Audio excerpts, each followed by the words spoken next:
I took him golf recently. I thought, I'd never play this game. Old man's game, never do it. But my kids play, so I want to play with them.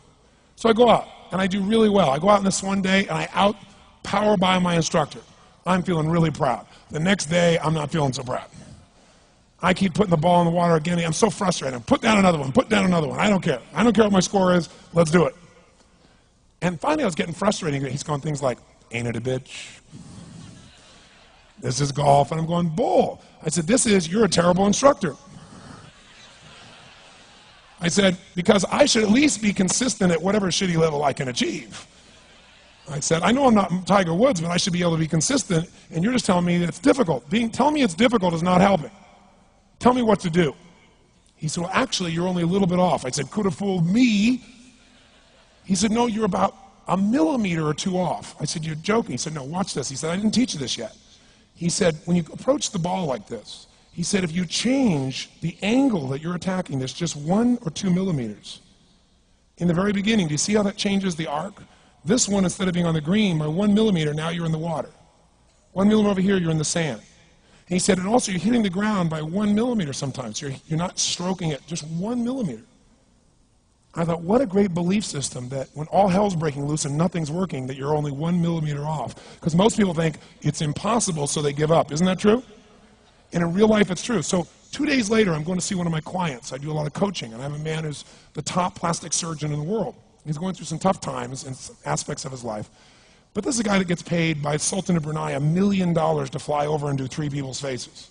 He is the #1 plastic surgeon in the world. He can make anyone who's ugly look spectacularly beautiful. He showed me pictures of a woman who's 84 years old. He made her look 40 and gorgeous, no exaggeration.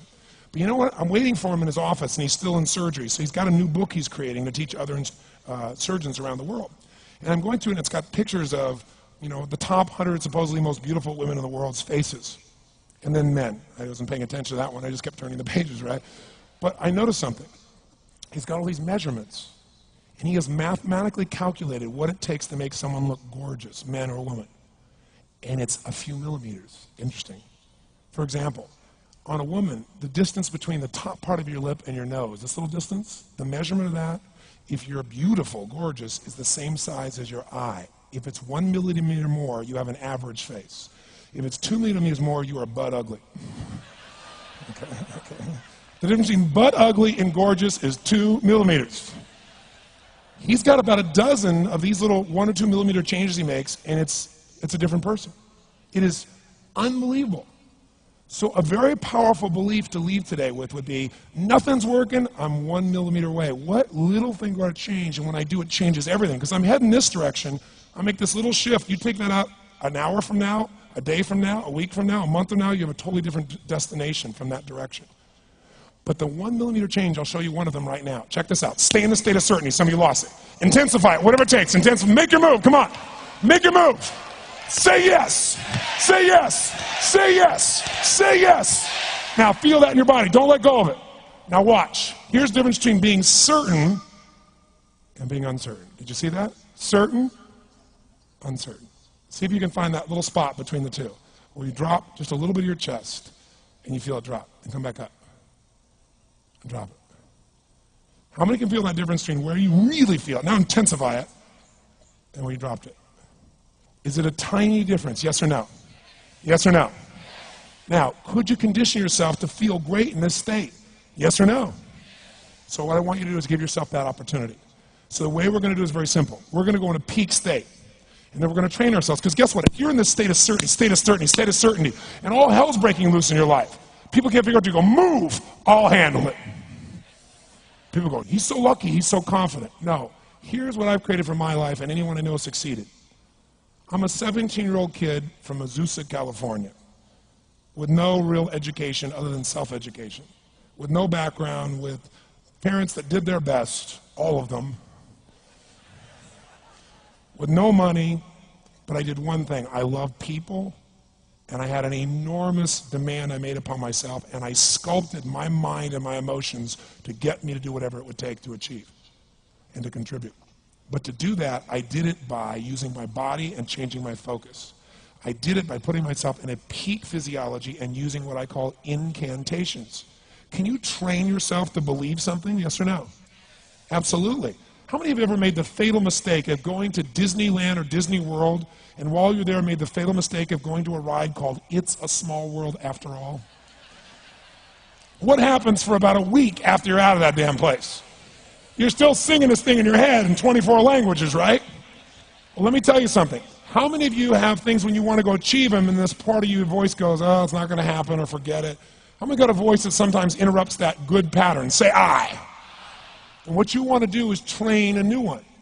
So starting when I was 17, I started doing incantations, not affirmations. Affirmation, you go, I'm happy, I'm happy, I'm happy, I'm happy, I'm happy. What's the problem? You haven't changed your what? Your what? Physiology. If you don't change your physiology, you won't get anything. So an incantation is not only you speak it, but you embody what you're saying with all the intensity you can. And you do it with enough repetitions that it sticks in your head. Like It's a Small World, now the conversation in your head is always the same and it gives you what you want. So you use your body and your voice. So 17 years ago, I started doing things. I was working for Jim Rohn, this speaker, and I was 17 years old. I had long hair, minestrone soup, acne on my face. And I was trying to call on Bear Stearns type of people and convince them why they should go to this man's seminar and be more successful. I was driving a 1968 Volkswagen that I had earned at $40 a week as a janitor.